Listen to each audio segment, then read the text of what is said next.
जय श्री राम। भारत माता की जय। जय हिंदू राष्ट्र। जागो हिंदू जागो। आज খুব গুরুত্বপূর্ণ বিষয় নিয়ে আমি লাইভে এসেছি। আমার আদি অনন্ত সনাতন বৈদিক হিন্দু ধর্মের যুব সমাজকে আর মাতৃশক্তিকে খুব গুরুত্বপূর্ণ সূচনা দেওয়ার জন্য আজ আমি লাইভে এসেছি। বিষয় হচ্ছে আমার এই পশ্চিমবাংলা জুড়ে যে স্কুল সরকারি আছে আর কলেজ আছে, প্রাইমারি থেকে হাই স্কুল থেকে কলেজ থেকে, তারপর প্রাইভেট যে কলেজ আছে, প্রাইভেট স্কুল আছে, যে হারে এখনো পর্যন্ত লাভজাতের শিকার হচ্ছে বলার মতন নয়। আর যেসব জায়গায় শহর থেকে নিয়ে গ্রাম পর্যন্ত যেসব জায়গায় রেজিস্ট্রারি যে অফিস আছে, প্রত্যেক বিধানসভায় দেখা যাবে 3-4টে করে রেজিস্ট্রারি অফিস আছে। আমি চাইব যে আমরা দায়িত্ব নিয়ে যেভাবে সিংহবাহিনীর কার্যকর্তারা কাজ করছে, প্রত্যেকটা রেজিস্ট্রারি অফিসে যাচ্ছি আমরা, আর আমরা হাওড়া কোর্টে লয়ারের সাথেও সম্পর্ক রাখছি। কোথায় কোথায় এইরকম দ্বারা আমাদের হিন্দু বোনেদেরকে লাভজাতের জালে ফাঁসিয়ে, প্রেমের জালে তাদের নিয়ে শারীরিক শোষণ করে রেজিস্ট্রারি করে নিচ্ছে চুপি চুপি, কাউকে ভাই হিসেবে গ্যারান্টি দিয়ে করে নিচ্ছে। আদৌ আমার মায়েরা, বাবারা বা বাড়ির গার্জেনরা জানছে না। সেই কারণে আমরা নির্ণয় নিয়েছি, যেখানে যেখানে এরকম তারা রেজিস্ট্রারি অফিস আছে সেখানে সেখানে আগামী দিন আমরা অবশ্যই সেখানে যাব অফিসে, সেখানে গিয়ে অবশ্যই চর্চা করব, কথাবার্তা বলবো। প্রত্যেকটা রেজিস্ট্রারি অফিসে লাভজাত যে হারে বাড়ছে, যদি আজ আপনি ভাবেন যে এই পশ্চিমবাংলায় না লাভজাত হচ্ছে না, তাহলে আমি মনে করি ভুল বার্তা দিচ্ছি। আপনারা একবার মাথা ঠান্ডা করে আপনারা চিন্তা করুন, যদি এই পশ্চিমবাংলায় 30,000 যদি হাই স্কুল থাকে আর কলেজ যদি ধরুন 25,000 কলেজ থাকে, তাহলে কি হারে তাহলে লাভজাতের শিকার হচ্ছে।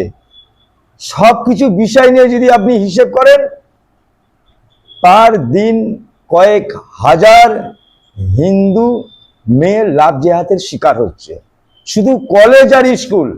তার সাথে সাথে বড় বড় কোম্পানি আছে, তারপর গরিব যে মধ্যম গরিব ঘরের আমার বোনেরা বৌদিরা যে ফ্যাক্টরিতে ডিউটি যাচ্ছে, আমার সাঁকরাইল বিধানসভায় কয়েক হাজার ছোট ছোট বোনেরা, মায়েরা, বৌদিরা কলকারখানায় কাজে যায়, সেখানেও কিন্তু লাভজাতের শিকার হচ্ছে। সব খবর আমার কাছে আসছে। তো আমি কোনো মিথ্যা কথা বলছি না, আমি যেটা বলছি সত্য বলছি। তাহলে কত ফ্যাক্টরিতে, নাহলে আপনারা পরীক্ষা করুন।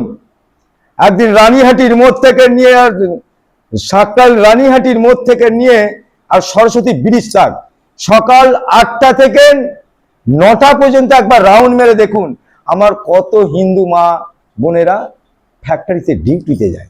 খালি আপনারা বুঝতে পারবেন কি হারে যে লাভজাতের শিকার হচ্ছে, আপনারা কল্পনা করতে পারবেন না। তাহলে রাজ্যে জুড়ে তাহলে কত এই ধরনের ফ্যাক্টরি আছে, কত এই ধরনের কোম্পানি আছে, কত সরকারি দপ্তরে যেখানে আমার বোনেরা কাজ করছে, তাহলে কত জায়গায় এইভাবে লাভজাতের শিকার হচ্ছে। সেই কারণে আমি প্রত্যেকটা হিন্দু কার্যকর্তাদেরকে বলবো, আপনারাও ধ্যান দিন। যেখানে যেখানে রেজিস্ট্রারি অফিস আছে, যেখানে যেখানে যেসব জেলায় কোর্ট আছে, সব জায়গায় আপনারা লয়ারদের সাথে যোগাযোগ করুন।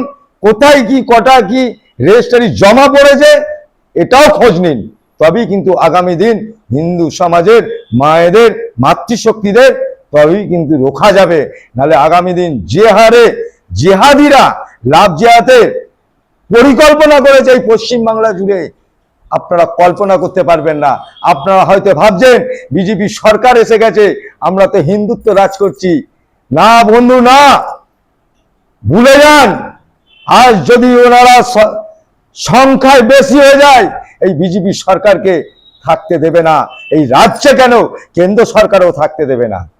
তাহলে পার দিন যদি একটা রাজ্যে থেকে 1000 মেয়ে যদি লাভজাতের শিকার হয়, আপনারা বলুন বছরে তাহলে কতগুলো আমার বোনেরা লাভজাতের শিকার হচ্ছে।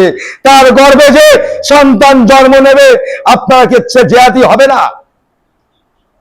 সবচেয়ে বড় জেহাদি হবে তার গর্ভে থেকে যে সন্তান জন্ম নেবে, সবচেয়ে বড় জেহাদি হবে। সেই কারণে আপনাদেরকে সকলকে হিন্দু কার্যকর্তাদের বলবো, আপনারা জেগে উঠুন, গর্জে উঠুন, আর ঘর বাপসি করার জন্য কাজ করুন। তার জন্য যতটা করণীয় অবশ্যই সকলে মিলে কাঁধে কাঁধ মিলে হাতে হাত মিলিয়ে কাজ করব।